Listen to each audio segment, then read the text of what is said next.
Сайн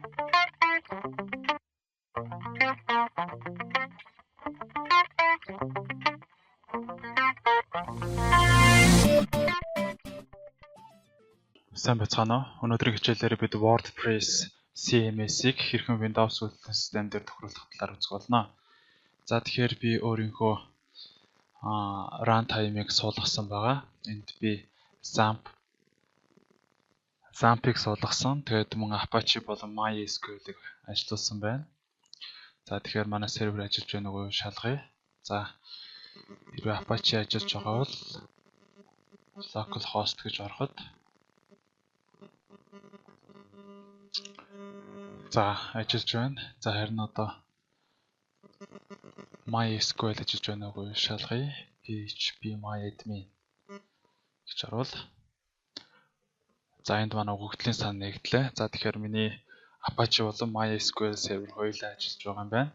За тэгэхээр би өөрөө компьютер дээр WordPress-ийг zip байдлаар татаж авсан байгаа.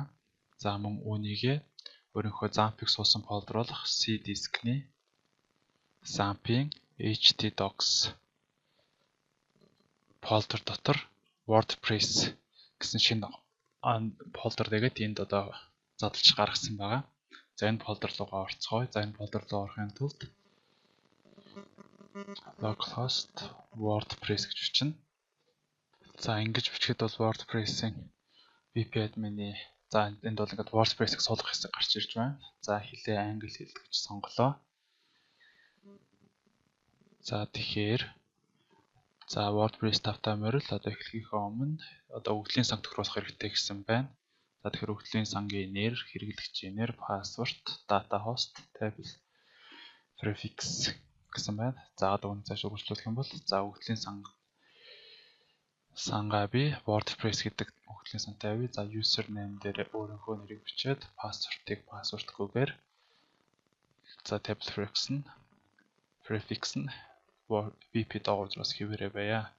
За тэгэхээр are you sure it exists буюу одоо миний энэ дээр өгөгдлийн сан байна уу гэж асууж байна. За тэгэхээр би энэ дээр WordPress гэдэг өгөгдлийн санг нэмээд харин дээр нь бичигдэх текстийг Unicode хэлбэртэйгээр үүсгэе. За тэгэхээр энд өгөгдлийн сан маань үүслээ. За дахин оруулбал за WordPress за энд болохоор энэ хэрэглэгчийн нэр маань энд бол MySQL-ийн хэрэглэгчийн нэр байх хэрэгтэй байна. Тэгэхээр энд root байгаа. Минийх password-гүй XAMPP бол анхнаасаа суугатаа password-гүй суугддаг. За тэгэхээр одоо бүх зүйл амжилттай болсон байна. За ингээд install-ыг эхлүүлээ. За сайтынхаа гарчгийг би за курсцэг юм байна гэж өгье. Хэрэглэгчийн нэр нь username. За би password-а за энэ password-ыг би хэвээр нь үлдээ. Харин огт дарахынхаа өмнө би энэ password-ыг хуулж авъя. За ингээд password-а хадгалж авсан. За өөрийн имэйлийг бичье. За энэ search engine visibility буюу хэрвээ таны сайт одоо шууд сервер дээр тавигдаж байгаа бол Google-ээс хайхад харагдах уу, Google-ийн индекст орох уугүй юу гэдгийг одоо тодорхойлох нь байна. За хэрвээ энийг чагтлах юм бол орохгүй гэсэн үг. Би өөрийнхөө сайтыг оруулахыг хүсэж байна. Та ч гэсэн бас өөрийнхөө сайтыг оруулах хэрэгтэй. Хэрвээ оруулбал илүү олон хүн таны сайт руу орох болно. За ингээд WordPress-ийг суулгаж эхлэе. За WordPress суугдахад хэрэг хугацаа орохыг би сайн мэдэхгүй байна. За тийм болохоор бичлэгээ WordPress-ийг сууж дуусах хугацаа хүртэл гүйлгэх болно. За WordPress суугдаад дууссан байна. За энэ чинь амжилттай боллоо. WordPress суугдсан байна. Хэдхэн алхмын дараа нэгдэх нэ. За тэгэхээр энэ чинь хэрэглэгчийн нэр байна. Харин миний password бол энд байгаа. За password-а хуулж аваад тавья. За дараагийн удаа ороход надаас энэ password-ыг дахиж асуухгүй байхын тулд би энийг зөөсчээ.